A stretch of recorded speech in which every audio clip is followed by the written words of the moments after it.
घर के काम करते करते सभी होम मेकर्स को कोई ना कोई छोटी मोटी परेशानियां होती हैं। तो ये ना मैं काफ़ी बार एक्सपीरियंस करती हूँ और कोशिश करती हूँ कि वहीं की वहीं उस छोटी सी प्रॉब्लम का कुछ ना कुछ सॉल्यूशन निकाल लूँ। और मुझे अगर ये सॉल्यूशंस अच्छे लगते हैं तो आपके साथ शेयर करती हूँ। होपफुली आपको आज के जितने भी मैं हैक्स दिखा रही हूँ ये आपको पसंद आएंगे। वैसे तो घर को जितना सिंपल रखें और कॉम्प्लिकेशंस कम रखें उतना ही हम लोग को अपने घर को मैनेज करने में इजी होता है। लेकिन कई बार हम लोग कभी कुछ कुछ मिस्टेक्स कर देते हैं, कभी कोई सामान खरीदने में या फिर कोई काम करने के तरीके में। तो चलिए आज के वीडियो में देखते हैं बहुत सारे हैक्स और कुछ मैं आपके साथ क्लीनिंग हैक्स भी शेयर करूँगी। स्टार्ट करते हैं आज का वीडियो। हेलो गाइज़, नमस्ते एंड वेलकम बैक। ये हैक्स एंड आइडियाज़ अगर आपको हेल्पफुल लगे तो ज़रूर मेरे साथ आप कमेंट करके शेयर कीजिएगा। और बहुत सारे ऐसे हैक्स हैं जो आपने ही मुझे कमेंट करके पूछे हैं, तो वो सारी चीज़ें मैं आज आपके साथ शेयर कर रही हूँ।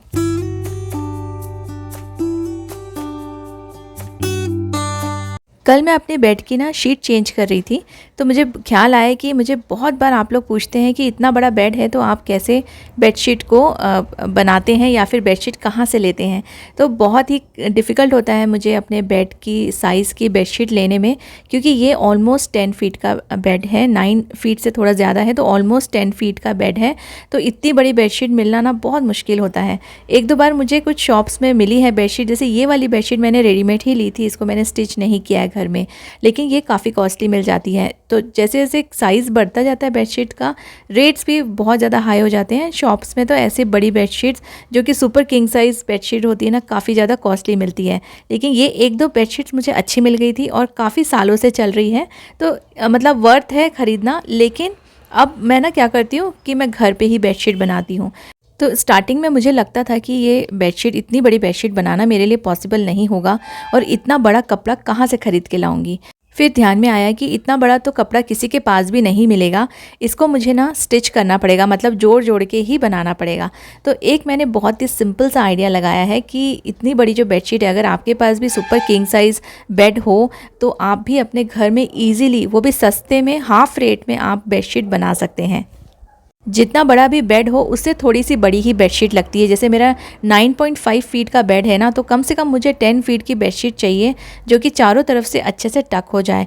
तो एक सिंपल आइडिया आपके साथ शेयर कर रही हूँ। देखिए, आप ऐसे जो कपड़े रहते हैं ना, जैसे हमारे कॉटन के कुर्ते के कपड़े रहते हैं, तो उसमें थोड़ा हल्का सा थिक कपड़ा लीजिए जो कि आपके बेडशीट के लिए बिल्कुल परफेक्ट हो। तो मैं ऐसे शॉप में जाती हूँ जहाँ पे ऐसे कुर्ते के कपड़े थान में मिलते हैं और बहुत सारे ले सकते हैं आप, मतलब उनके पास काफ़ी सारा क्वांटिटी में वो कपड़ा, सेम कपड़ा रहता है। तो मैं क्या करती हूँ, मैं एक साइज़ मैंने देख लिया अपने बेड का, क्योंकि इतना बड़ा कपड़ा अगर मैं हाफ़ भी कट करूँ तो नहीं मिलेगा कहीं भी। नॉर्मली जो हम थान से कपड़े लेते हैं अपने कुर्ते वगैरह बनाने के लिए, वो भी एक पर्टिकुलर साइज़ में आते हैं, जैसे कि 5 फीट बाय जितना भी आपको लेना है लेंथ में, बट उसकी जो चौड़ाई रहती है वो 4 या 5 फीट रहती है, कहीं कहीं पे 3 फीट भी रहती है। तो आप ऐसा कपड़ा चुनिए जिसका जो विड्थ है ना वो बहुत ज़्यादा हो, एटलीस्ट 4 फीट हो। अगर 5 फीट हुआ तो बहुत ही अच्छा रहेगा।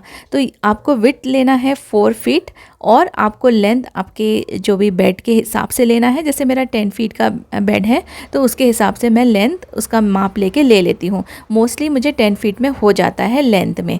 तो ये कपड़ा आप 3 पीस में ले सकते हैं। अगर इतना बड़ा बेड है तो मैं 3 पीस में सेम साइज़ के कपड़े लेती हूँ। इतना लंबा हो जाता है कपड़ा, और फिर जो इसके कॉर्नर्स हैं ना उनको मैं जोड़ के स्टिच कर लेती हूँ लेंथ साइड से। और जब एक बार ये जुड़ जाते हैं तो मैं जो इसके कॉर्नर्स हैं उनको मैं स्टिच कर लेती हूँ।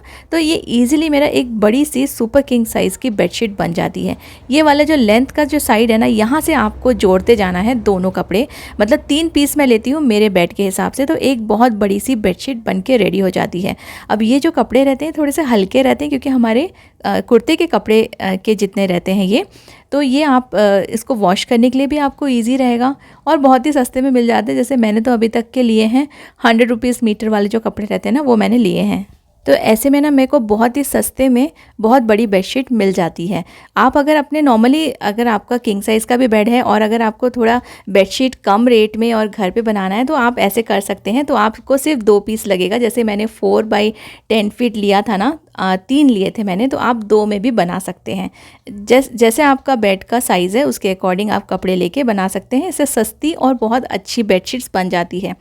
अब एक मैंने मिस्टेक की थी, मैंने पिलो कवर्स लिए थे अपने पिलोज़ के लिए, तो ये देखिए इसका साइज़ तो परफेक्ट है। जब मैं इसको ले रही थी तो ऑब्वियसली सबसे पहले मैंने इसका साइज़ देखा कि ये परफेक्टली मेरे पिलो के लिए परफेक्ट है, आ जाएगा आराम से।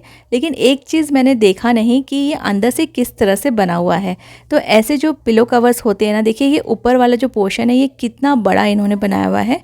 इससे कोई भी अगर सॉफ्ट पिलो है या छोटी पिलो है तो आप इसको इजीली यूज़ कर सकते हैं। लेकिन मेरी जो पिलो है ना वो कॉटन की है और ये बिल्कुल भी बेंड नहीं होती है। और इसको अगर मैं ये वाला पिलो कवर चढ़ाऊँगी ना तो ये मुझे बहुत ज़्यादा डिफ़िकल्ट हो रहा था। तो आप देख रहे होंगे पीछे एक पिलो रखी हुई है, उसको मैंने बहुत मुश्किल से इस पे चढ़ाया था। अब ये वाला मैं आपके सामने आपको चढ़ा के दिखाती हूँ। एक छोटे से काम में अगर आपको इतना देर लग गया ना तो डेफ़िनेटली आपने वो चीज़ गलत ली हुई है। तो इसको देखिए मैंने हाफ़ इस पे चढ़ा दिया है और हाफ़ जो पोर्शन है, जो कि अगर ये छोटा रहता ना अंदर नॉर्मल पिलो जैसे पिलो कवर्स जैसे रहते हैं वैसा रहता तो ये ईज़िली इसमें चढ़ जाता। लेकिन अब ये इतना बड़ा दिया है कि जो मेरी पिलो है वो फ़ोल्ड नहीं होती है। सॉफ्ट पिलो फ़ोल्ड हो जाती है तो ईज़िली किसी भी कवर में आ जाती है। अब जो मेरी पिलो है ना कॉटन की है और बड़ी भी है और थोड़ी सी मतलब हार्ड भी है, तो ये फ़ोल्ड होके इसमें नहीं आ सकती है। तो यहाँ पे मैं बहुत ट्राई कर रही हूँ इसको अंदर इसमें डाल दूँ और एक तो पिलो मैंने बहुत मुश्किल से चढ़ा दिया है। तो इसके लिए मैंने ना अभी अपने हस्बैंड की हेल्प ली क्योंकि इसको काफ़ी प्रेस करना पड़ेगा, उसके बाद ही ये इसमें पिलो जो कवर है ना ये चढ़ पाएगा। तो जब भी आप पिलो कवर्स लेते हैं थोड़ा सा ध्यान दीजिए, सिर्फ साइज़ में ही नहीं वो किस तरह से कौन से पैटर्न में बना हुआ है वो भी आपको देखना ज़रूरी है। अदरवाइज़ हम लोग गलत चीज़ें ख़रीद लेते हैं। तो ये मेरा एक बहुत ही ख़राब एक्सपीरियंस था और मुझे इसका कलर और डिज़ाइन बहुत पसंद आया था। और ये वाला कलर पर्टिकुलरली मुझे चाहिए था क्योंकि मोस्टली मेरी जो बेडशीट्स हैं वो लाइट कलर की हैं और मैं स्टिच करती हूँ तो उसमें कहीं भी पिलो कवर्स नहीं रहते हैं। जब हम लोग रेडीमेड बेडशीट्स लेते हैं तो उसमें पिलो कवर्स आते हैं तो आपको अलग से ख़रीदने की ज़रूरत नहीं है। लेकिन मैं स्टिच करती हूँ इसलिए मुझे ऐसे पिलो कवर्स अलग से लेने पड़ते हैं जो फिर मेरे बेडशीट में अच्छे लगे, इसलिए मैं थोड़े से डार्क कलर के प्रेफर करती हूँ। बट ये बहुत ही मुश्किल से मैंने इसमें चढ़ाया है। तो आप जब पिलो कवर्स लेने जाएं या कुशन कवर्स लेने जाएं ना तो आप ये चीज़ ध्यान रखिए। एक बार मैंने कुशन कवर का भी आपके साथ शेयर किया था कि जब हम लोग कुशन कवर्स लेते हैं तो ज़िप वाले मोस्टली ज़िप वाले मिलते हैं, तो अवॉइड कीजिए ज़िप वाले लेना क्योंकि ना जब हम लोग उसको मशीन में धोते हैं 2-3 बार वॉश करने के बाद उनकी जो ज़िप रहती है वो टूट जाती है। फिर वो पिलो कवर्स बिल्कुल यूज़लेस हो जाते हैं क्योंकि या तो आप उसकी ज़िप चेंज कीजिए पूरा निकाल के या फिर आप उसे ऐसे ही बिना ज़िप के यूज़ कीजिए, जो कि बहुत बेकार सा लगता है। तो देखिए मुश्किल से लेकिन ये चढ़ गया है पिलो कवर और नेक्स्ट टाइम मैं ध्यान रखूँगी कि इसको इस वाले पिलो में तो मैं नहीं यूज़ करूँगी, बट अभी के लिए मैं इसे यूज़ करी हूँ और मुझे आपके साथ ये शेयर भी करना था।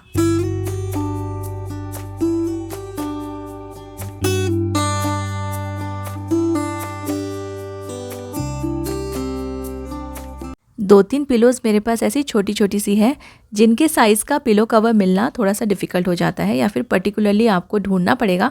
तो फिर आप सर्च करेंगे तो ऐसा मिल जाएगा, लेकिन मैंने नहीं सर्च किया और मेरे पास कुछ नॉर्मल साइज़ के पिलो कवर्स थे तो उसको ही मैं इसमें यूज़ करती हूँ। लेकिन इसको आपको फिटिंग का अगर कराना है तो आपको स्टिच वगैरह करने की ज़रूरत नहीं है और ना ही आपको अपने पिलो कवर्स को कट करने की ज़रूरत है। तो आप इसको ना आड़ा लगाइए, मतलब जो विड्थ है वो ऐसे जैसे मैंने लगाया है ना वैसे ही आप इसको डालिए, नॉर्मल पिलो की तरह मत डालिए, सीधे सीधे मत डालिए। और फिर इसका जो ये साइज़ है ना यहाँ से आप फोल्ड कर लीजिए और ये जितना भी एक्स्ट्रा पोर्शन है ये अंदर की तरफ चले जाएगा और इस साइज़ का ये अच्छे से फिट हो जाएगा। आपकी जो पिलोज़ है ना पता नहीं लगेगा कि आपने इसमें कोई बड़ा वाला पिलो कवर यूज़ किया है। तो ये अच्छे से अंदर फोल्ड कर लीजिए और मैं ऐसे ही यूज़ करती हूँ, बहुत ज़्यादा अलग अलग साइज़ के पिलो कवर्स नहीं ख़रीदती हूँ जिससे कि ना हमारा सामान भी बहुत ज़्यादा हो जाता है, फिर रखने की भी जगह नहीं होती है। तो जो आपके पास ऑलरेडी अवेलेबल है उसको ही आप अपने छोटे कुशन्स या छोटे पिलोज़ के लिए यूज़ कर सकते हैं, क्योंकि अगर आप इसको सीधा सीधा डालेंगे तो ये फिर फिट नहीं आएगा और आपको स्टिच करना पड़ेगा, पिलो कवर कट करना पड़ेगा। लेकिन कुछ भी कट करने की ज़रूरत नहीं है, बस आप इसे आड़ा डालिए और फिर एक्स्ट्रा जो पोर्शन है उसको अंदर के साइड फोल्ड कर दीजिए। बिल्कुल इसके साइज़ का पिलो कवर रेडी हो जाएगा।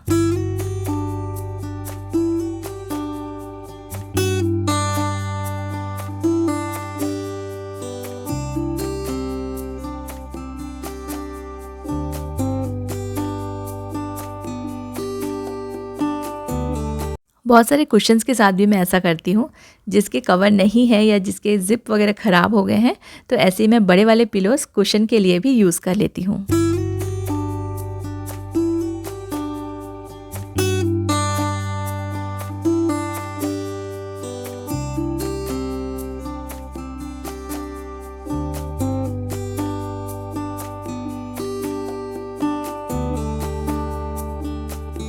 डिश वॉशर से रिलेटेड मुझे बहुत सारे कमेंट्स आते हैं और इतने सारे कमेंट्स हो गए थे ना कि अब मुझे ये वाला जो वीडियो है वो बनाना ही पड़ा। तो इसके जो कनेक्शंस रहते हैं वो आप इसको कैसे इंस्टॉल करें, तो ना आपको बिल्कुल भी टेंशन लेने की ज़रूरत नहीं है। जब आप डिश वॉशर लेंगे तब इसका इंस्टॉलमेंट जो है ना वो कंपनी ही करके देगी। साथ में हम लोग ने क्या किया था, अपने प्लम्बर को बुला लिया था, क्योंकि यहाँ पे नल वगैरह की भी फिटिंग करनी पड़ती है। मोस्टली ये इंस्टॉलमेंट जो करने के लिए आते हैं वो लोग कर देते हैं, लेकिन आप साथ में किसी भी प्लम्बर को ज़रूर से बुला लीजिए, क्योंकि बहुत बार ऐसा होता है कि जो इंस्टॉलमेंट वाले रहते हैं ना उनको प्लम्बिंग का काम नहीं आता है। तो ये इंस्टॉल करने के लिए सबसे पहले यहाँ पर एक नल लगाया था हमने, और ये जो नल का वायर है ये डायरेक्टली नीचे जाके जो डिश वॉशर है उसमें अटैच होता है, और यहीं से ये पूरा जो पानी है ना वो जितना भी डिश वॉशर में वॉशिंग के लिए लगता है यहाँ से ये पानी पूरा ले लेता है। तो ये नीचे मैंने अभी आपको दिखाया था, यहाँ पे 2 कनेक्शंस हुए हैं डिश वॉशर में। एक तो ये जो ब्लैक पाइप है ये नल का पाइप है, जो कि पानी हमें रिक्वायरमेंट होती है वॉशिंग के लिए। इस नल को आपको हमेशा ही ऑन पोजीशन में रखना है, इसे टर्न नहीं होने देना है, क्योंकि यहाँ से फिर पानी थोड़ा थोड़ा लीकेज होता है। इसलिए एक जो पोजीशन है इसकी ऑन, ये हमेशा ऑन ही रहेगा, इसको आप कभी भी ऑफ़ मत कीजिए, क्योंकि जब डिश वॉशर ऑन होगा ना तभी ये यहाँ से पानी खींचेगा। अब देखिए यहाँ पे 2 चीज़ें हैं, एक तो ब्लैक वाला मैंने आपको दिखा दिया है, यहाँ पे पूरा पानी जाता है नल का। ये जब आप डिश वॉशर ऑन करेंगे ऑटोमेटिकली ये पूरा पानी अपने आप खींच लेगा। अब ये जो दूसरा पाइप जा रहा है ये आउटलेट पाइप है, यहाँ से जितना भी वेस्ट वाटर है वो यहाँ से निकल के बाहर की तरफ जाएगा। अगर आपके यहाँ पे यूटिलिटी एरिया है तो बहुत ही अच्छा है, आपका डिश वॉशर के लिए बहुत एक अच्छा स्पेस हो सकता है। लेकिन अगर आपके यहाँ यूटिलिटी एरिया नहीं है तो भी कोई प्रॉब्लम नहीं है, क्योंकि बिल्कुल सेम मेरे यहाँ पे कोई भी यूटिलिटी एरिया नहीं है, लेकिन ये दोनों पाइप के लिए हमने कुछ ना कुछ यहाँ पे अरेंजमेंट कर दिया है। तो ये जो नल है ये नल यहाँ पे डायरेक्टली आप ले सकते हैं, जहाँ कहीं से भी आपके यहाँ पे पानी आता है ना आप ये नल को वहाँ डायरेक्टली लगा सकते हैं। लेकिन मेरे यहाँ पे डायरेक्ट यहाँ इस वॉल पे, डिश वॉशर के पास की वॉल पे कोई भी कनेक्शन नहीं था पानी का, और यहाँ पे कहीं भी आउटलेट नहीं था जहाँ से हम लोग पानी ले सकें। तो हमने ये थोड़ा सा इसको एक्सटेंड किया है, पाइप को यहाँ पे जॉइंट कर दिया है एक पाइप, और सीधा मैंने ये वाला जो कनेक्शन है इसको जो सिंक का नल है ना उससे अटैच कर दिया है। तो जो सिंक के लिए पानी आता है वो सेम पानी डिश वॉशर के लिए भी यूज़ होता है। इनफैक्ट ये जो सेम पानी है वो हमारा फ़िल्टर के लिए भी यूज़ हो जाता है, मतलब फ़िल्टर के लिए जो है वो अलग कनेक्शन है, वो मैं आपको बाद में दिखाऊंगी। तो ये वाला जो कनेक्शन है इसको हमने अपने सिंक के नल से जोड़ दिया है। सेम पानी यहाँ भी खींच लेता है, ऊपर के जो टैंक है उसका पानी आता है और वो यहाँ भी खींच लेता है, और वो सीधा सिंक में भी दूसरे नल से हम यूज़ कर सकते हैं बर्तन वगैरह धोने के लिए। अब ये वाला जो आउटलेट पाइप है इसका मेरे यहाँ पे क्योंकि यूटिलिटी एरिया नहीं है तो पानी कहाँ जाएगा, तो हमने इसको सिंक में सीधा अटैच कर दिया है। जितना भी गर्म पानी जो भी वेस्ट वाटर है वॉशिंग के बाद निकलता है वो यहाँ से सीधा मेरे सिंक में आता है और यहाँ से ये ड्रेनेज के थ्रू बाहर निकल जाता है। अब इसका मुझे एक और फ़ायदा हुआ, क्योंकि काफ़ी उबलता हुआ और साबुन का पानी आता है ना, तो मेरा जो ड्रेनेज है कभी भी ब्लॉक नहीं होता और कंटिन्यूसली ये गर्म सोपी वाटर से क्लीन होता रहता है। लेकिन अगर आपके यहाँ यूटिलिटी एरिया है तो आप ये जो आउटलेट पाइप है आपको इतना बड़ा रखने की ज़रूरत नहीं है। आप वहीं की वहीं यूटिलिटी एरिया में जो जाली होती है नीचे ड्रेनेज की जाली, वहाँ पे इसे ड्रेनेज की जाली में या तो अटैच कर दीजिए या तो वहाँ पे छोड़ दीजिए, तो वहाँ से जो ये पानी जो वेस्ट वाटर है वो ईजिली निकल जाएगा। मेरे यहाँ पे जितने भी मेरे कपड़े हैं और जो मेरी बेटी के कपड़े हैं हम लोग घर पे ही प्रेस कर लेते हैं, मतलब मैं कर लेती हूँ घर पे। लेकिन जो हस्बैंड के ऑफिस के कपड़े हैं ना वो शर्ट वगैरह ठीक से प्रेस नहीं हो पाते हैं घर में, तो ये मैं हमेशा प्रेस वाले को देती हूँ। लेकिन वहाँ पे क्या होता है, एक बार हमने दे दिया तो कुछ दिन हम लोग भूल भी जाते हैं ना, 1-2 दिन के बाद हम लोग फिर लेते हैं, कभी-कभी ज़्यादा दिन हो जाते हैं, 1 वीक हो जाता है, तो उनके पास ये पड़े रहते हैं और वहाँ पे वो लोग किस तरह से इसे स्टोर करते हैं वो तो हम लोग को पता नहीं है। कभी-कभी क्या होता है, वहाँ रखे रहते हैं कपड़े में बंधे हुए, तो डस्ट आता है, गंदे हो जाते हैं। कहीं अगर उन्होंने फ्लोर पे रख दिया तो फिर बिल्कुल जो साफ़ कपड़े हैं ना वो गंदे होने का डर रहता है।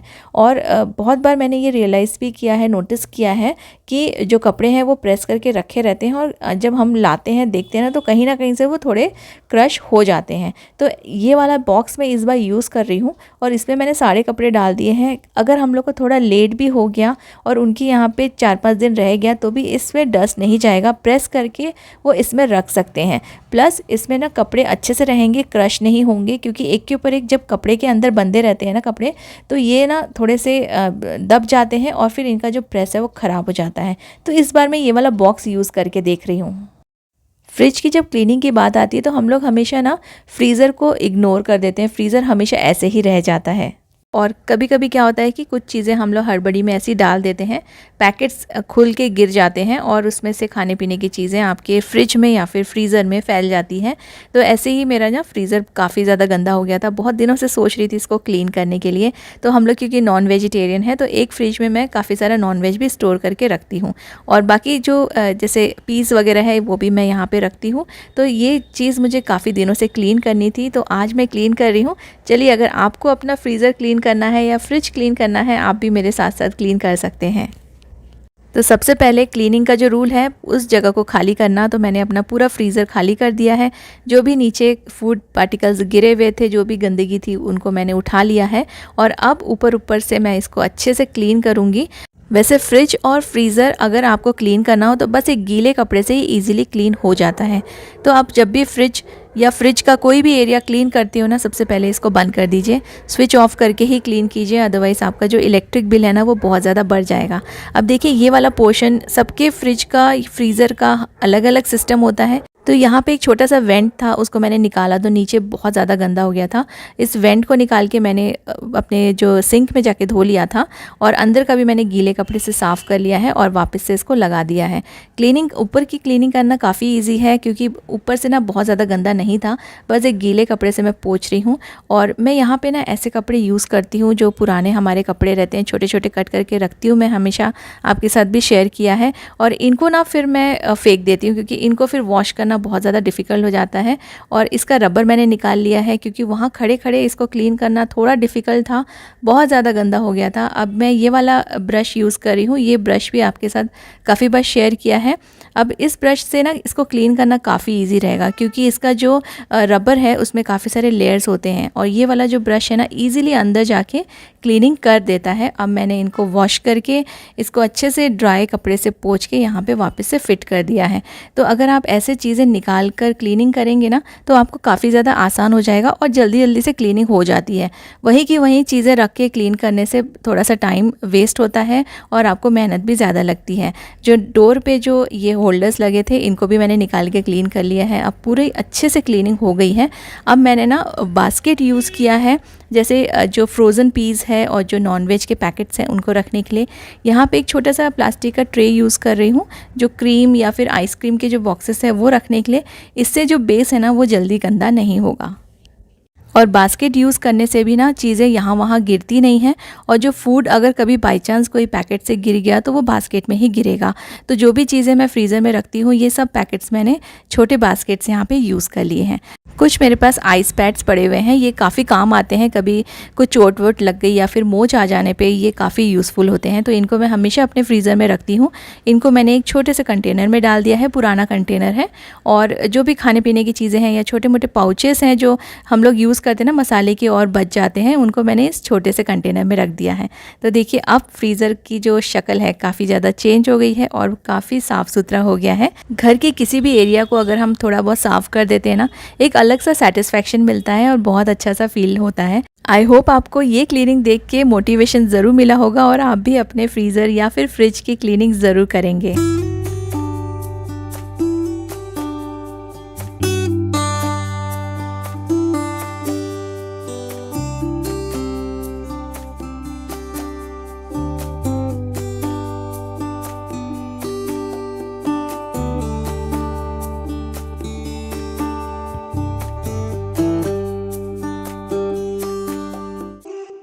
सभी बातें एक्सप्लेन करते करते वीडियो थोड़ा सा लंबा हो जाता है, उसके लिए बहुत बहुत सॉरी। लेकिन आई होप आपने वीडियो को एंजॉय किया होगा और आपको ये सारी टिप्स अच्छी लगी होंगी। Thank you so much for watching.